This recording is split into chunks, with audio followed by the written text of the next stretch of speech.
Marilyn Monroe was a famous American movie actress from the 1950s and early 1960s. Her life is being detailed in a new movie on Netflix, Blonde. It stars Ana de Armas as Marilyn Monroe.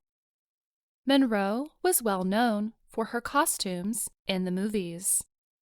She wore a bright pink, long dress to sing the song "Diamonds Are a Girl's Best Friend." And most famously, she wore a white dress that blew up as she walked over the subway in the movie The 7-Year Itch. The costumes have been talked about in popular culture. They have been recreated and reimagined many times in Hollywood movies, and even in low-cost clothing shops. In 2011, the famous white dress that Monroe wore was bought for $4.6 million. And a copy of the dress went for $120,000 several years later. That explains why Jennifer Johnson felt a lot of pressure to get the costumes just right for the movie Blonde. As costume designer for the movie, Johnson was not able to study Monroe's costumes in person. Johnson and her team watched films, looked at photos, and used information from a book by William Trevia, who was responsible for Monroe's famous looks.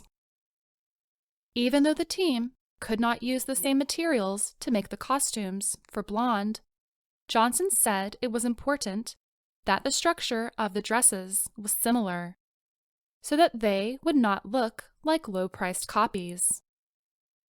She had read in Trevia's book about problems that happened with the dresses.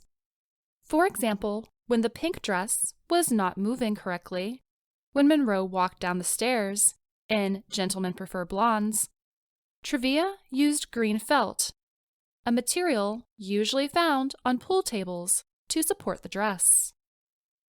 While Johnson did not use the same pool table material as Trevia, she understood the issue and recreated the dress with new material. Johnson said that it is always easier to make new clothes than to find something old.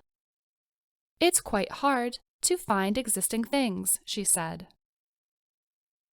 The most difficult one to recreate was, of course, the white dress from the 7-Year Itch. The dress has many pleats, in which the material is folded over itself. It needs a special structure that few places can make anymore. Johnson said it took about 45 meters of material for her team to recreate the white dress because of problems with the pleats. It was incredible how much fabric it took to create the arc and the drama of that dress when it blows up with the subway grate, she said. But in the end, it was worth creating that special moment. It's so beautifully shot by Chase Irvin, our amazing cinematographer, Johnson said. Monroe's everyday style was more casual. Johnson and Andrew Dominic, the director, dressed Ana de Armas as Monroe with capri pants that are cut off just below the knee, and sweaters. Some of the pieces were old clothes found in Los Angeles costume houses. Johnson wanted the clothes to be as natural as possible to fit de Armas's body and to be understood by modern movie watchers. Johnson then added, "Those dresses are so iconic, they could easily overtake the actor and become all about the costume. And I always wanted it to be complimentary to Anna's incredible performance."